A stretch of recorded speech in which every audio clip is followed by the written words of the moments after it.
The person I chose is Josue Clemente Orozco. The first reason I chose Orozco is because I wanted to learn more about the arts and the people who made an impact in the Latin American continent.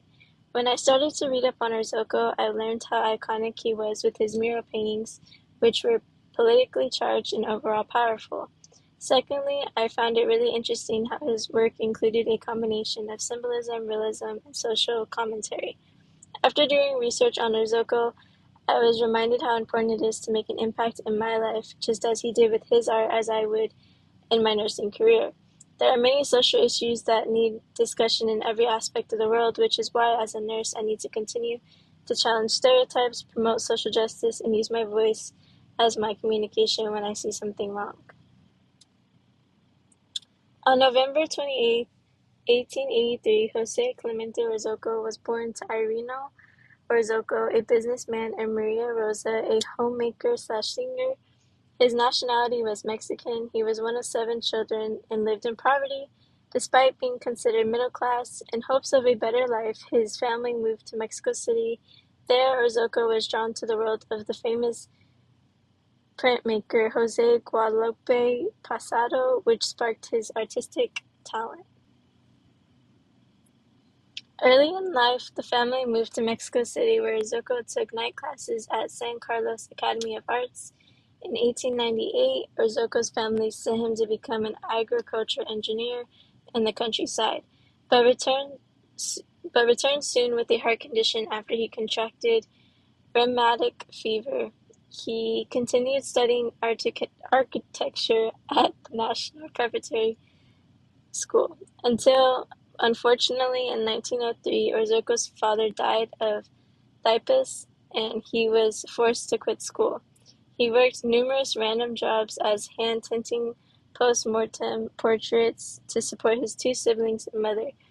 While he was mixing chemicals, he accidentally set off an explosion which left his eye and hand damaged. Due to the holiday, he chose to not seek medical help, and jaundice gangrene set in where his wrist and hand had to be amputated to save his life.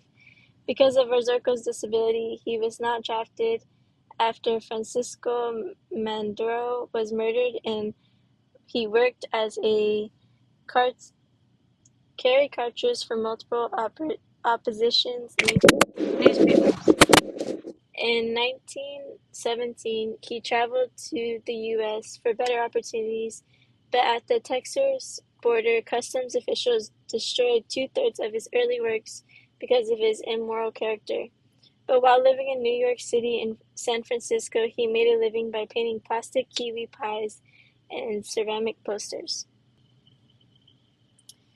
In 1923, Orozco married Margaret Valladares, and they had 3 children. During the same time, Mexico's new revolutionary government became a literacy campaign, which included mural paintings in public buildings. Orozco was hired to paint walls at the National Preparatory School, but was forced out after students defaced his murals. Later in 1927, he left his children and wife to return to New York, where he witnessed the crash of 1928. Orozco painted the social and economic devastations of the Great Depression, where Alma Reed became his agent. Orozco exhibits widely. Orozco's achievements varied with Siqueiros and Rivera. Orozco brought back to life the tradition of Italian Renaissance fresco painting through his large murals that regenerated a wide viewship. The large goal of this was to create a more democratic art form, that is, to make their art its post-Mexican Revolution nationalist themes, access to people from all social strata. Next, he worked as an editorial cartoonist for 2 political magazines. Orozco created many large murals for public buildings in the United States and Mexico, including his most famous work, The Epic of the American Civilization at Dartmouth College. Some interesting, more important facts about Jose Clemente Orozco include that most of his works were inspired by political cartoons of Josue Guadalupe Pasado in Mexico City. He worked on many murals in the United States, including the mural at Pomona College named Prometheus.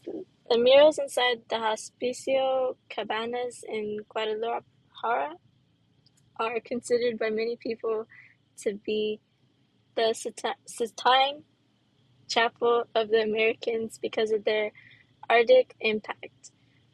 Before he became a muralist, Orozco worked as a caricaturist for newspapers where he criticized social issues, political figures. Lastly, Orozco was only 15 when his family sent him to countryside to study agriculture engineering. Here are more of Orozco's works. On September 7, 1947, Josue Clemente Orozco died in Mexico City at the age of 65 due to heart failure. He was interned in the Rotunda of Ilustracion's Men in the Capital. Today, Orozco has an ongoing impact on society for multiple reasons. Artists on both sides of the border continue to embrace the innovative, independent spirit of his art. He influenced the development of artistic movement and social realism. His use of art was used to address political and social issues, which still continue to inspire conversation about cultural identity and social justice. In conclusion, he inspires many to challenge stereotypes, especially with Mexican art as social realist, folkloric, and exotic. And then here are my references.